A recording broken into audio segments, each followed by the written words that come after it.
আসসালামু আলাইকুম প্রিয় দর্শক, আজকে আমি আপনাদের সাথে শেয়ার করতে চলেছি দেশি মুরগির মাংস আলু দিয়ে ঝোল। এই রেসিপিটি দেখতে যেমন সুন্দর, ঠিক খেতেও তেমন চমৎকার। এই রেসিপিটি আমি কিভাবে তৈরি করেছি আপনাদের সাথে শেয়ার করছি, চলুন দেখে নিই। প্রথমে আমি এখানে 500 গ্রাম দেশি মুরগির মাংস নিয়েছি, তাতে দিয়ে দিলাম পেঁয়াজ কুচি, দিয়ে দেবো পরিমাণ মতো লবণ, দিয়ে দেবো হলুদ গুঁড়ো, লঙ্কা গুঁড়ো, জিরে গুঁড়ো, আর দিয়ে দেবো আদা রসুন বাটা, আর দিয়ে দেবো 3টে তেজপাতা, আর দিয়ে দেবো পরিমাণ মতো তেল। দিয়ে এই মাংসগুলোকে আমি ভালো করে ম্যারিনেট করে নেব। হাত দিয়ে মাখিয়ে আমি এটাকে ম্যারিনেট করে সাইডে রেখে দেবো কিছুক্ষণের জন্য। প্রিয় দর্শক, ম্যারিনেট করে রাখা মাংসটার স্বাদ আলাদা রকমের হয়, আর পেঁয়াজ দাগি করে স্বাদটাও আলাদা রকম হয়। এখানে যে আমি পেঁয়াজ কাঁচা দিয়েছি, এই ঝোলটা কিন্তু খুব গাঢ় গাঢ় টাইপের হবে, খেতেও কিন্তু খুব সুন্দর হবে। এবার আমি গ্যাস অন করে কড়াই বসিয়ে দিলাম। যেহেতু আলু দিয়ে রান্না করব, তার তেল গরম হলেই আমি আলুগুলোকে দিয়ে লবণ হলুদ দিয়ে ভালো করে আলুগুলোকে ভেজে নিচ্ছি। আলুগুলো ভাজা হয়ে গেলে আমি একটা প্লেটে উঠিয়ে নিচ্ছি। এবার ওই তেলে আমি দিয়ে দেবো এলাচ, দারচিনি, গরম মশলাগুলো দিয়ে দিলাম। দিয়ে একটু নাড়াচাড়া করে আমি দিয়ে দেবো পেঁয়াজ কুচি। এখানে আমি ম্যারিনেটের সময় আমি দিয়েছিলাম বড় সাইজের 2টো পেঁয়াজ, আর এখানে আমি একটা বড় সাইজের পেঁয়াজ কুচি করে আমি লাল লাল করে ভেজে আমি মাংসগুলোকে দিয়ে দিলাম। মাংসগুলোকে দিয়ে এবার অনবরত আমি নাড়তে থাকবো। এভাবে করে আমি কষে নিচ্ছি মাংসগুলোকে।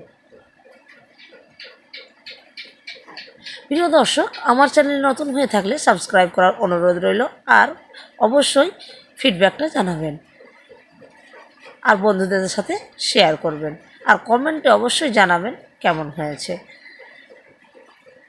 এইভাবে করে আমি মাংসটাকে রান্না করে নেব, ভালোভাবে কষে নিচ্ছি। দেখুন বন্ধুরা, কী সুন্দর তেলটা ছেড়েছে, দেখতেও কিন্তু খুব সুন্দর হয়েছে। কিছুক্ষণ পরপর আমি এভাবে করে নেড়ে নেড়ে মাংসটাকে ভালো করে কষে নিচ্ছি।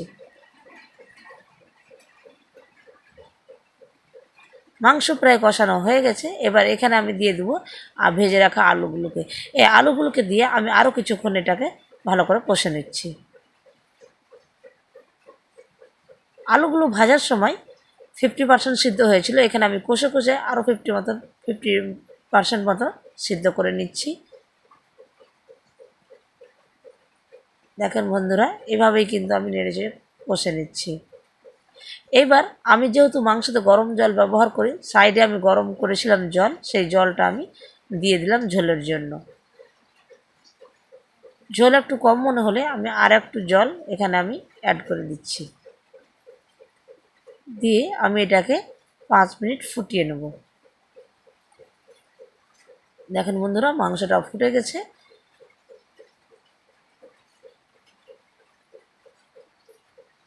দেখেন বন্ধুরা, কি সুন্দর তেল বেরিয়েছে, আর দেখতেও কিন্তু খুব সুন্দর হয়েছে।